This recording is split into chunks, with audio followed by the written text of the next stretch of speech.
C'est pour ce genre de série que j'aime Netflix.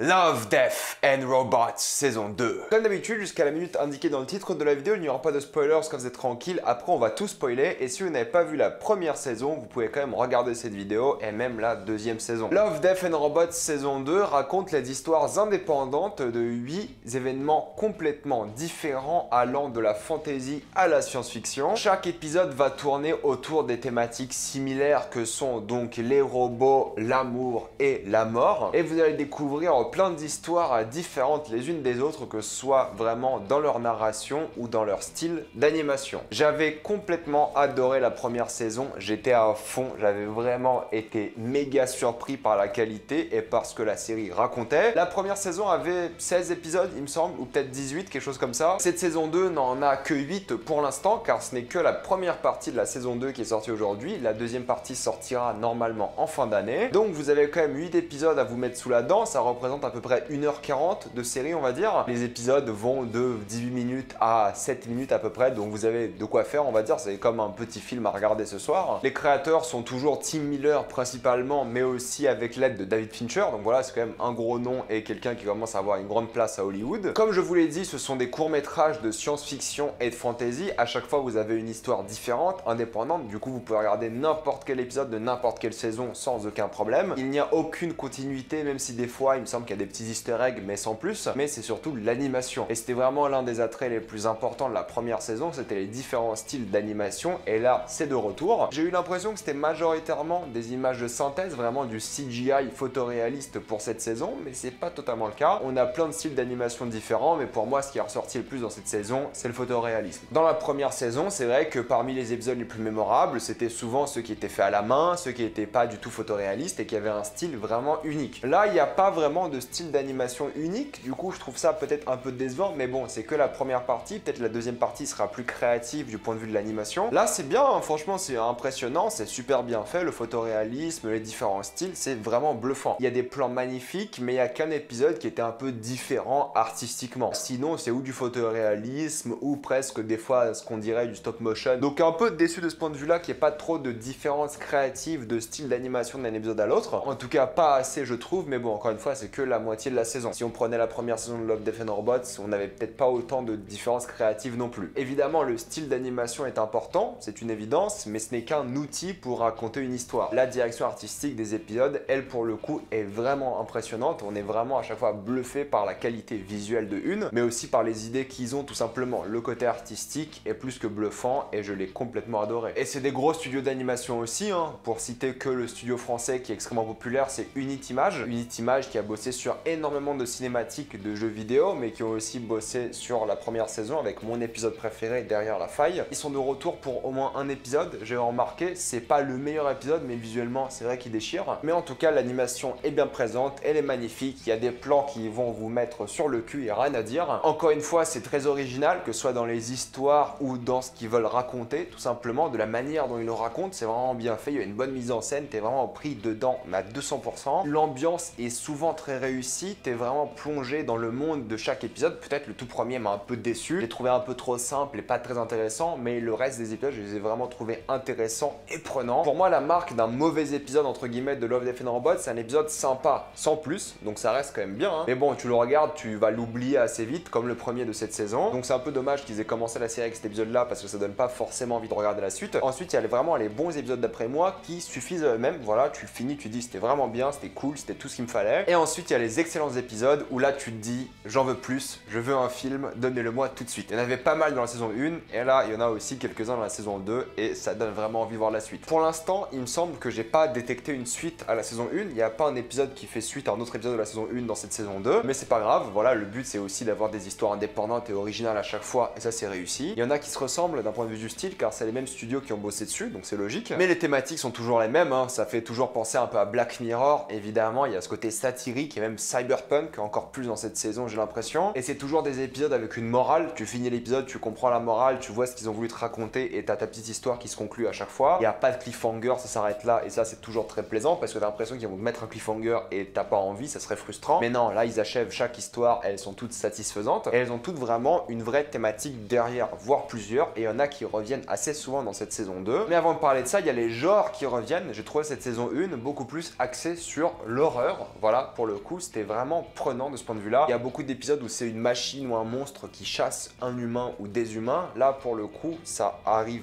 plein de fois. C'est une thématique qui est beaucoup ressortie durant cette saison avec ce côté horrifique, obscur et un peu jouer sur tes attentes, voilà, sur ces monstres qui ne sont pas forcément des monstres et inversement. C'est beaucoup plus noir, pour le coup, il y a un épisode qui est clairement un épisode de détective noir, tout simplement, et il y a aussi pas mal d'action, voilà, on s'ennuie pas, mais il n'y a pas que ça. Faut le dire aussi, hein. Même si ça a parlé de la critique de la surconsommation, de la robotique, du transhumanisme, c'est pas vraiment le cœur de la série, je trouve. Le cœur de cette saison, c'est vraiment le côté existentiel. C'est vraiment ce qui revient le plus dans cette saison 2. On parle beaucoup d'immortalité, ça revient sur pas mal d'épisodes. On parle beaucoup aussi de la place de l'homme dans l'espace, dans l'univers, dans le cosmos. L'homme va être mis face à ses propres démons. C'est très Lovecraftien comme saison. Il y a des créatures qui font penser à Lovecraft et il y a des thématiques aussi très cosmiques qui font penser à de l'horreur cosmique. C'est pas qu'une série d'horreur avec des monstres, c'est aussi une horreur cosmique, une horreur psychologique. J'aurais aimé qu'ils poussent un peu plus le bouchon, vraiment avoir un épisode plus que Lovecraftien. Il y en avait dans la saison 1, hein. Mais là vraiment j'aurais aimé qu'ils y aillent à fond, mais c'est pas forcément le cas, c'est plus poétique, plus doux. Et ça ils l'ont aussi beaucoup fait dans la saison 1, et là t'as des callbacks à la saison 1, où t'as des épisodes qui se ressemblent dans les visuels de 1, mais aussi dans les thématiques. C'est un peu le but d'une série d'anthologie, mais il y a des trucs assez précis qui reviennent, comme les baleines. Voilà, c'est un truc assez précis qui revient dans les deux saisons. Ça va beaucoup jouer sur le mystère aussi, donc de ce point de vue là, ça n'a pas déçu. J'étais vraiment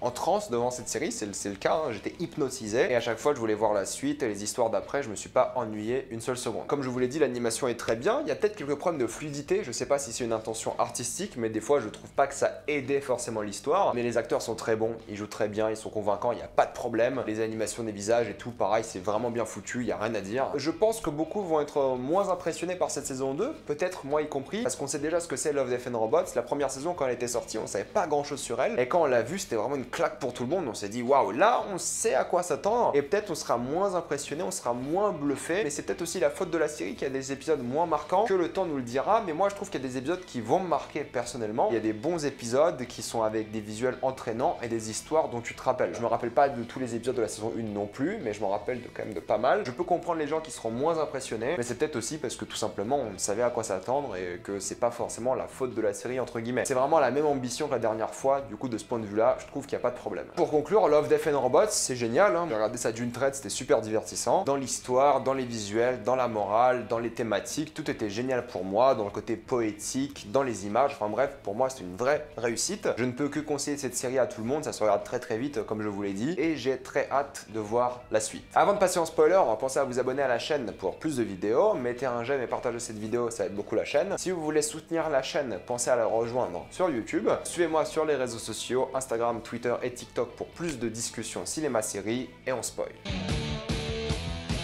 Encore une fois, je ne pense pas qu'on ait tous le même ordre d'épisodes, je pense que ça dépend vraiment du pays. Mais l'épisode 1 me concernant était celui avec le robot aspirateur tueur. C'était pour moi l'épisode le plus décevant de la série. En le commençant, je me suis dit ah c'est sympa mais ça ne donne pas forcément envie de regarder la suite, ce qui est un peu dommage de commencer avec cet épisode. En vrai il est mignon, voilà c'est une idée sympa, c'est un aspirateur robot qui veut tuer des gens, une sorte d'amourette avec les deux personnages principaux. C'est bien foutu, j'aime beaucoup le design des humains qui font très peu humains pour le coup, voilà, il y a un côté inhumain assez intéressant. C'est une société où ils vivent tous comme des robots, du coup t'as l'impression qu'ils ont un peu évolué pour ne plus avoir besoin de certaines choses dans leur vie, car les robots font tout, du coup ils sont un peu atrophiés et des choses comme ça. Oui, c'est sympathique, c'est intéressant. Et oui, ça rigole avec le fameux service client et des choses comme ça, et tu vois qu'il y a une sorte de corporation qui dirige les robots, qui veut anéantir certains humains, et tu vois qu'ils contrôlent les humains, c'est ce que tu comprends à la fin. Mais en vrai, ce que j'aurais aimé voir, c'est plus la suite, le monde où cette femme est poursuivie par des robots partout, plutôt que le huis clos où elle est poursuivie par un aspirateur robot. La suite me paraissait plus intéressante que l'histoire qu'on a déjà eue, et ça c'est toujours un peu dommage. Ça pour le coup ça finissait dans une sorte de pseudo cliffhanger, même si en vrai l'histoire a été conclue, l'histoire qu'il voulait raconter. Ça m'a un peu fait penser à Portal avec voilà la voix robotique et tout, c'était sympa. Et oui, c'est une sorte d'épisode entre guillemets horrifique avec une femme coincée avec un robot tueur, mais en vrai c'est pas l'épisode le plus intéressant. C'est sympa sans plus et malheureusement assez oubliable. L'épisode 2 était beaucoup plus sympa car c'est vraiment le seul épisode qui a un style d'animation complètement différent. Voilà, c'est un peu plus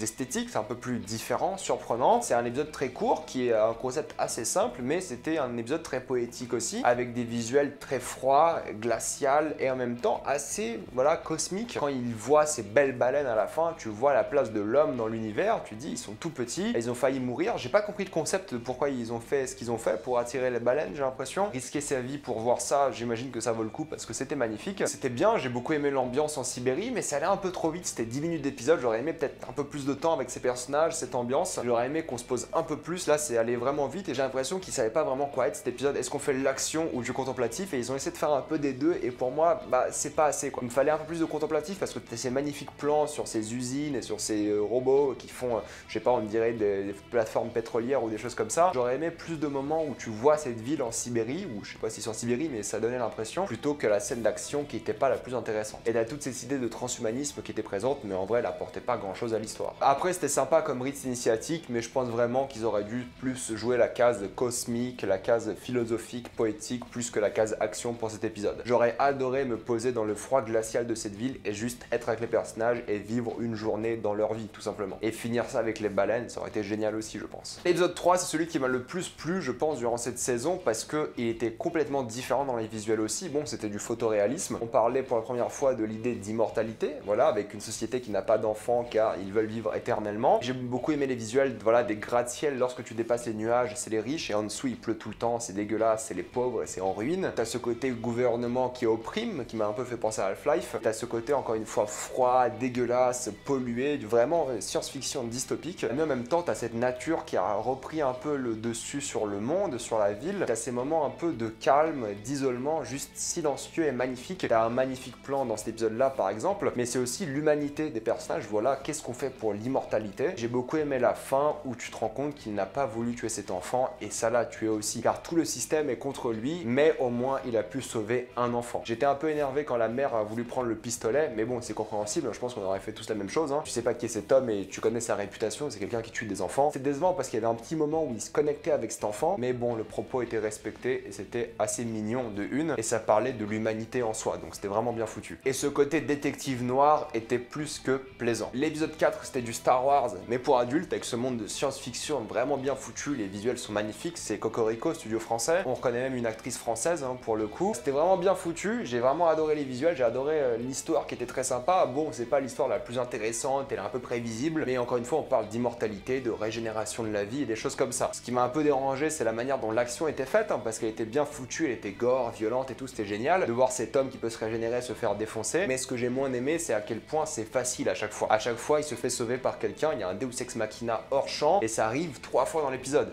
En 18 minutes. C'est un peu répétitif et c'est pas la meilleure gestion, je trouve, de cette histoire. Il y avait sûrement moyen de faire ça d'une meilleure manière, mais bon, l'épisode en soi est cool, est sympa. Et cet épisode-là et l'épisode 3, j'ai envie d'en voir beaucoup plus. J'ai envie d'avoir une suite. Et encore une fois, j'ai trouvé ça très prévisible que ce soit un robot. Je m'y attendais un peu depuis le début. Dès que je l'ai vu, je me dis, elle est pas normale, elle. On dirait vraiment un robot. Alors que leur dernier épisode, Dernière la faille, m'avait vraiment surpris. Là, c'était un peu plus décevant, mais c'était quand même très cool. L'épisode 5 était encore très cool. C'était l'épisode du train. Ce côté mystique aussi qui revient. Ce côté cosmique avec ces gens qui ont été transformés, qui ne sont plus les mêmes, qui sont juste des monstres, en fait, des sortes de zombies mutants. Ce train qui passe là et au fait ça attire des gens, voilà, c'est vraiment le côté cosmique, Lovecraftien, attiré par quelque chose qui les rend fous, qui les détruit. Et visuellement, je trouvais très attirant. Bon, l'histoire est simple, mais efficace. Et c'est un épisode vraiment bien foutu. T'es en train de vivre cet épisode avec ce personnage-là, il est angoissant, c'est super quoi. Ça aussi, t'as envie de repartir à l'aventure dans le train et voir d'autres événements comme ça tout le long de cette ligne de train. Enfin bref, ça donne envie et c'était vraiment un chouette épisode. Encore une fois, on est dans la thématique de l'horreur l'horreur et ça marche plutôt bien. Thématique de l'horreur aussi pour l'épisode 6 avec le Père Noël que j'ai adoré. Quand tu vois le lait, les cookies et tu vois la langue dégueulasse du Père Noël, tu dis mais bordel, qu'est-ce que c'est cet épisode? Ça aussi c'était prévisible, c'était le vrai Père Noël, voilà, qui est gentil avec les enfants gentils. Il leur donne les cadeaux qu'ils veulent et tout, même si c'est un peu visqueux et dégueulasse, mais ils ont droit à leurs cadeaux et c'était un super épisode parce que la créature est immonde. La créature me dégoûte, encore une fois, très Lovecraftienne, de la chair mélangée, enfin c'est horrible, on dirait que ça sort tout droit de Bloodborne. Et ce qui est drôle, c'est qu'à la fin, il y a une grosse crise existentielle, c'est que s'il n'était pas gentil,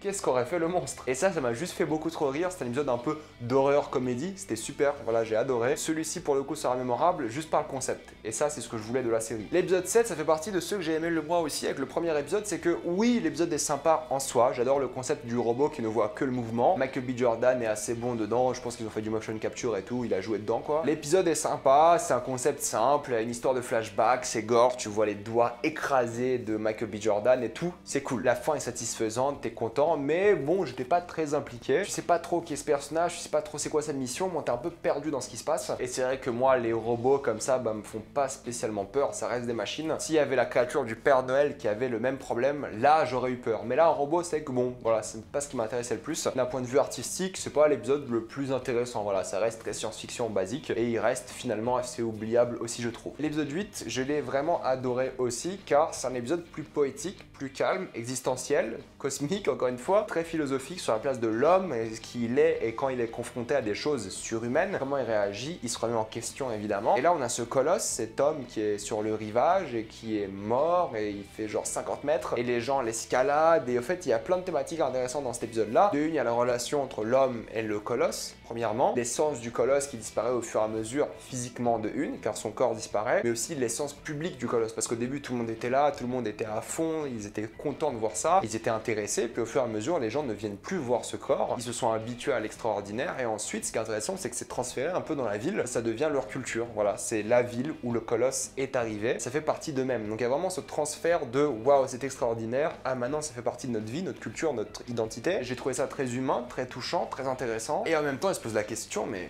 c'est quoi ce colosse? D'où il vient? Est-ce que c'est un héros de la mythologie grecque et des choses comme ça? Donc il y a plein de questions existentielles aussi. Et la relation juste existentielle entre cet homme et ce colosse, il se pose plein de questions, il n'ose pas aller voir le colosse. Et quand tu vois son reflet dans l'œil du colosse, tu comprends un peu que c'est pas à propos du colosse cette histoire, c'est à propos de lui, sa place dans le monde, sa place dans l'univers. Et ça qui est intéressant pour moi, c'est un épisode absolument génial. Peut-être mon préféré de cette saison pour l'instant, avec le passage du temps qui remet en perspective notre place sur Terre et des choses comme ça. Enfin bref, y a rien à dire. J'ai adoré, j'ai trouvé ça super touchant et c'était une très belle conclusion à cette première partie. Je vais m'arrêter là, mettez-moi dans les commentaires quel a été votre épisode préféré de Love, Death and Robots saison 2. Tout ça dans les commentaires. Comme d'habitude, pensez à vous abonner à la chaîne pour plus de vidéos. Mettez un j'aime et partagez cette vidéo, ça aide beaucoup la chaîne. Si vous aimez la chaîne, pensez à la soutenir en devenant membre soutien sur YouTube. Suivez-moi sur Instagram, Twitter et TikTok pour plus de discussions cinéma-série. Et moi je vous dis à la prochaine fois. Salut à tous.